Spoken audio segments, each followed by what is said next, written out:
Mi experiencia como voluntaria ha sido maravillosa. Ha sido un viaje extraordinario donde he podido sentir de cerca a cada persona donde he sido voluntaria y la verdad que me han llenado el corazón de mucha alegría. Ser voluntario es algo que tiene que nacerte del corazón.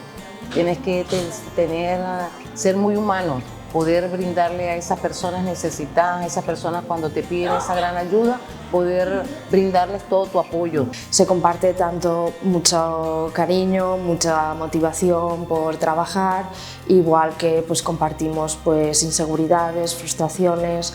Es un momento de acompañamiento y de mucho intercambio. Que es una experiencia muy bonita, el sentir que ayudas a alguien más desde tu corazón, desde que te sientes bien porque estás ayudando a alguien que verdaderamente tiene necesidades, te hace sentir bien, te hace sentir feliz y eso se te queda en el pecho. Creo que el trabajo como voluntario aporta mucho significado a la sociedad, ya que somos lazos que unen a personas, culturas y a creencias.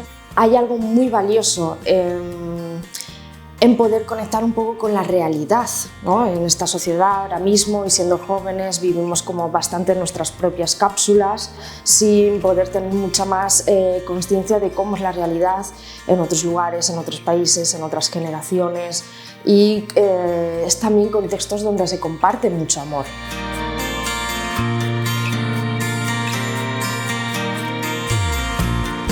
La verdad que les diría que no lo piensen dos veces porque es una experiencia que se van a llevar en el corazón, van a conocer a muchas personas de distintos países del mundo y van a poder ayudar a alguien que lo necesita. Cuando hay oscuridad, ellos serán la luz para ellos. Tienes oportunidad de conocer personas de diferentes edades, de diferentes religiones, culturas y aprendes un poquito del mundo porque es algo que